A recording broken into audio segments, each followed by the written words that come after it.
नमस्ते। Money capital channel में आप सबका स्वागत है। तो आज हम इस वीडियो में एडविक कैपिटल इस कंपनी के बारे में इंफॉर्मेशन देखेंगे और उससे एनालिसिस करके देखेंगे कि इस कंपनी का शेयर हमें फ्यूचर में एक मल्टीबैगर होते हुए देखने को मिलता है या फिर नहीं।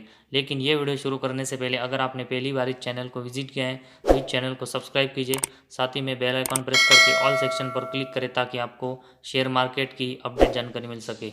तो आज हम इस वीडियो में एडविक कैपिटल इस कंपनी के बारे में वेरियस इन्फॉर्मेशन देखेंगे, जिसमें ये कंपनी कौन से सेक्टर में काम करती है, साथ ही में कंपनी की लेटेस्ट क्वार्टर रिजल्ट कैसे रहे है, कंपनी के जो प्रॉफिट लॉस स्टेटमेंट है उसमें कंपनी कैसा परफॉर्मेंस कर रही है, और साथ ही में कंपनी की बैलेंस शीट और कंपनी के जो प्रमोटर है तो उनके पास इस कंपनी के कितने शेयर है, तो उन सब के बारे में हम इस वीडियो में इन्फॉर्मेशन देखेंगे और उससे एनालिसिस करके देखेंगे कि ये कंपनी का शेयर हमें फ्यूचर में एक अच्छे खासे रिटर्न देते हुए देखने को मिल सकता है या फिर नहीं।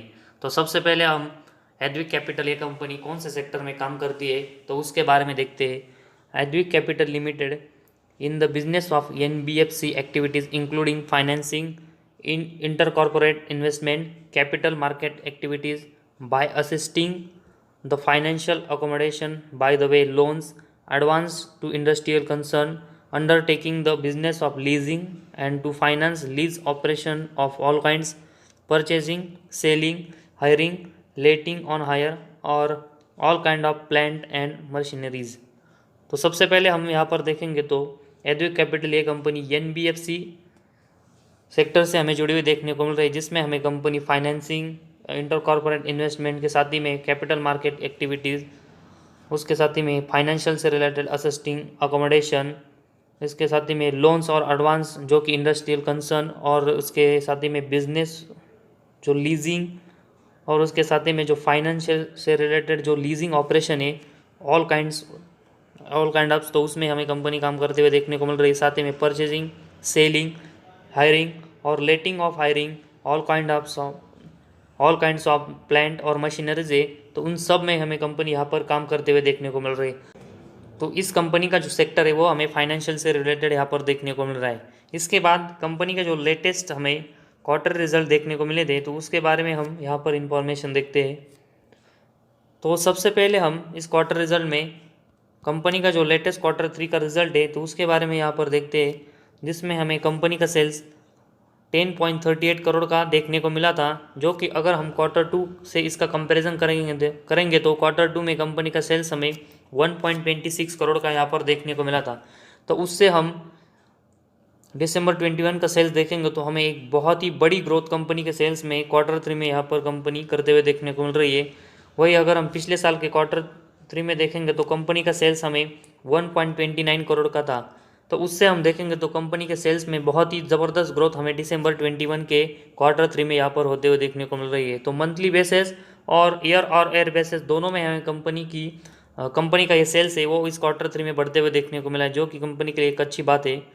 इसके कंपेरेटिवली अगर हम एक्सपेंस देखेंगे तो Q3 में कंपनी के एक्सपेंस हमें 10.03 करोड़ के देखने को मिले हैं, जो कि अगर हम सितंबर 20 और पिछले साल के दिसंबर 20 का जो क्वार्टर्स है तो उसमें देखेंगे तो कंपनी के एक्सपेंस हमें 1.22 करोड़ और सितंबर 21 में 1.04 करोड़ का देखने को मिला था।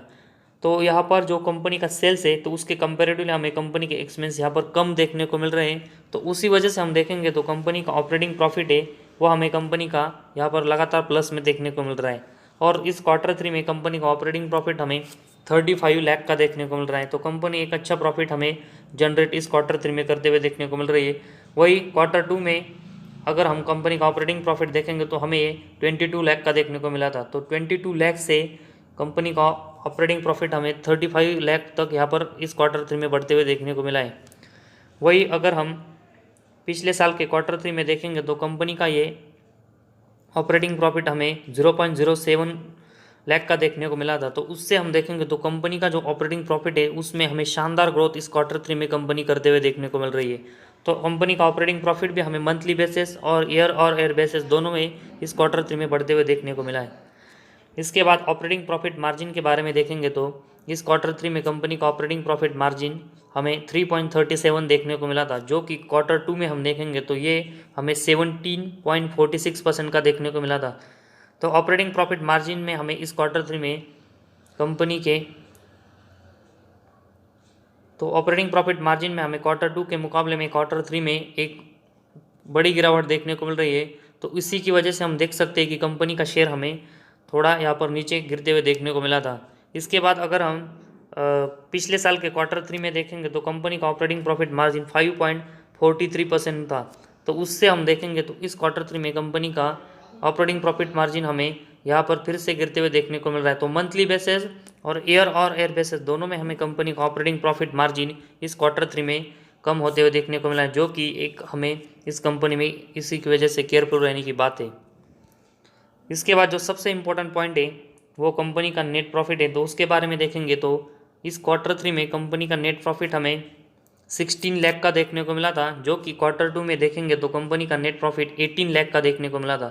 तो कंपनी का नेट प्रॉफिट हमें ज़रूर इस क्वार्टर 3 में थोड़ा गिरते हुए देखने को मिला, लेकिन अभी भी हमें कंपनी यहाँ पर प्रॉफिट में देखने को मिल रही है।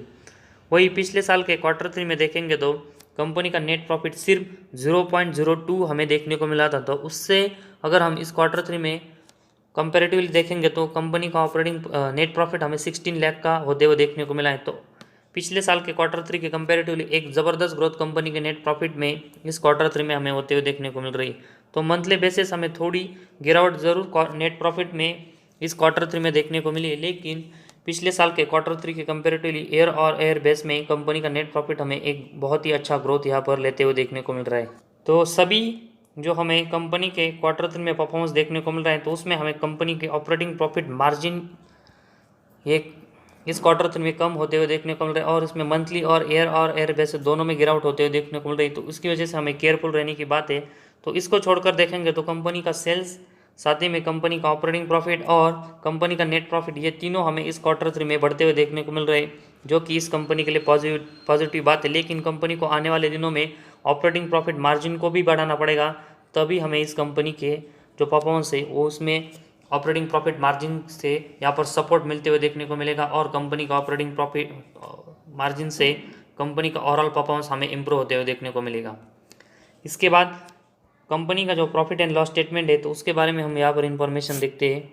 तो सबसे पहले हम इसमें कंपनी का सेल्स देखेंगे तो कंपनी का सेल्स मार्च 14 में 2.57 करोड़ का था। तो उससे हम देखेंगे तो कंपनी का सेल्स हमें लगातार बढ़ता और नीचे आते हुए देखने को मिलता है। लेकिन इसके बाद अगर हम मार्च 20 और 21 में देखेंगे तो कंपनी का सेल्स हमें 7.48 करोड़ और 6.26 करोड़ का होते हुए देखने को मिल रहा है। तो कंपनी का सेल्स हमें पिछले कुछ सालों में यहाँ पर बढ़ते हुए देखने को मिल रहा है, जो कि हम मार्च 18 से देखेंगे तो 3.9 करोड़ था। तो उसके कंपेरेटिवली हम देखेंगे तो कंपनी का सेल्स हमें अच्छे से 4 साल में बढ़ते हुए देखने को मिला है। इसके बाद जो ट्रेलिंग 12 मंथ्स है, तो उसमें हमें कंपनी का सेल्स है 14.90 करोड़ का देखने को मिला था। तो उससे हम पॉसिबिलिटी लगा सकते हैं कि मार्च 22 में भी कंपनी का सेल्स हमें लगातार यहाँ से बढ़ते हुए देखने को ही मिलेगा। तो कंपनी का सेल्स के कंपेरेटिवली अगर हम कंपनी के एक्सपेंस देखेंगे तो मार्च 14 में कंपनी का सेल्स के कंपेरेटिव हमें कंपनी के एक्सपेंस ज़्यादा के देखने को मिले थे, तो उसकी वजह से ऑपरेटिंग प्रॉफिट हमें माइनस में देखने को मिला था। लेकिन उसके बाद कंपनी के जो एक्सपेंस है वो लगातार हमें कंपनी के सेल्स के कंपेरेटिवली कम देखने को मिले, और उसी की वजह से कंपनी का ऑपरेटिंग प्रॉफिट हम देखेंगे तो हमें लगातार प्लस में देखने को मिला था। और मार्च 15 में हमें ये 10 लाख, इसके बाद 24 लाख, इसके बाद 62 लाख, इसके बाद 75 लाख, इसके बाद 28 लाख, इसके बाद 50 लाख हमें मार्च 20 और मार्च 21 में ये 49 लाख का देखने को मिला था। तो कंपनी का ऑपरेटिंग प्रॉफिट देखेंगे तो मार्च 15 से मार्च 21 तक कंपनी का ये हमें लगातार पॉजिटिव में देखने को मिल रहा है, जो कि कंपनी के लिए एक अच्छी बात हमें यहाँ से देखने को मिल रही है। इसके बाद अगर हम कंपनी का ऑपरेटिंग प्रॉफिट मार्जिन देखेंगे तो मार्च 14 में हमें कंपनी का ऑपरेटिंग प्रॉफिट मार्जिन यहाँ पर माइनस में देखने को मिला था। लेकिन इसके बाद अगर हम देखेंगे तो हमें ये 4.37, इसके बाद 8.57, इसके बाद 8.68, इसके बाद 24.27, इसके बाद 6.17, इसके बाद 6.68, इसके बाद अगर हम मार्च 20 में देखेंगे तो ये हमें 7.83% और मार्च 21 में 6.58% का देखने को मिला था। तो कंपनी का ऑपरेटिंग प्रॉफिट मार्जिन भी हमें मार्च 14 को छोड़कर यहाँ पर मार्च 15 से मार्च 21 तक लगातार प्लस में देखने को मिल रहा है, जिसकी वजह से हम कह सकते हैं कि कंपनी के लिए एक अच्छी बात है। और ऑपरेटिंग प्रॉफिट मार्जिन प्लस में होना, जो कि अगर हम इस कंपनी के शेयर के प्राइस देखेंगे तो 3 रुपीज़ के आसपास देखने को मिल रही है, तो उसके कंपेरेटिवली हम देखेंगे तो कंपनी का ऑपरेटिंग प्रॉफिट मार्जिन प्लस में होना एक अच्छी बात हमें इस कंपनी के लिए देखने को मिल रही है। तो आने वाले दिनों में कंपनी को ऑपरेटिंग प्रॉफिट मार्जिन को भी 10% के ऊपर ले जाना पड़ेगा, तभी हमें कंपनी आने वाले दिनों में एक अच्छे रिटर्न देते हुए देखने को मिलेगी।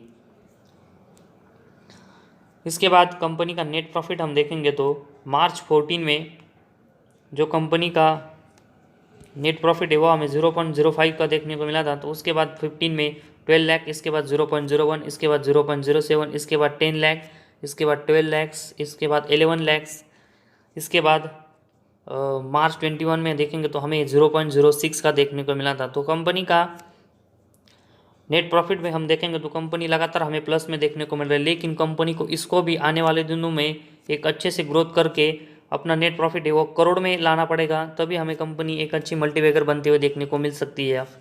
वही अगर हम ट्रेलिंग 12 मंथ्स में कंपनी का नेट प्रॉफिट देखेंगे तो 44 लाख का हमें देखने को मिल रहा है। तो इसकी वजह से हम कह सकते हैं कि मार्च 22 में कंपनी का नेट प्रॉफिट में हमें एक ज़बरदस्त ग्रोथ देखने को मिलेगी और उसकी वजह से कंपनी का शेयर हमें अच्छे से रिटर्न देते हुए देखने को मिल सकता है। लेकिन इसकी वजह से हमें लार्ज क्वांटिटी में यहाँ पर जल्दी से इन्वेस्टमेंट नहीं करनी चाहिए। जब मार्च 22 का हमें नेट प्रॉफिट अनाउंस होते हुए देखने को मिलेगा और उसमें कंपनी हमें अच्छे से प्रॉफिट करते हुए देखने को मिलेगी, तब हम इस कंपनी में अपनी इन्वेस्टमेंट में तो उसको और बढ़ा सकते हैं। तो फिलहाल हम देखेंगे तो जिस तरह कंपनी अच्छा परफॉर्मेंस करते हुए देखने को मिलती है, तो उसी तरह हमें कंपनी में अपनी इन्वेस्टमेंट आगे आने वाले दिनों में बढ़ानी चाहिए। इसके बाद कंपनी की जो बैलेंस शीट है तो उसके बारे में हम यहाँ पर इंफॉर्मेशन देखते हैं। तो सबसे पहले हम इसमें कंपनी के रिजर्व देखेंगे तो मार्च 14 में कंपनी के रिजर्व 3.98 करोड़ के थे। तो उसके बाद हमें कंपनी के रिजर्व लगातार यहाँ से बढ़ते हुए देखने को मिले और सितंबर 21 में कंपनी के रिजर्व हमें 6 करोड़ के होते हुए देखने को मिले। तो कंपनी के रिजर्व में हमें एक अच्छी ग्रोथ सितंबर 21 तक मार्च 14 से देखने को मिल रही है। इसके कंपेरेटिवली अगर हम बोरोइंग्स देखेंगे तो कंपनी के बोरोइंग्स मार्च 14 में 0.07 देखने को मिले थे। इसके बाद कंपनी का बोरोइंग्स हमें लगातार ऊपर या नीचे आते हुए देखने को मिला और ये बोरोइंग्स हमें कंपनी का 2.15 करोड़ का यहाँ पर होते हुए देखने को मिला है।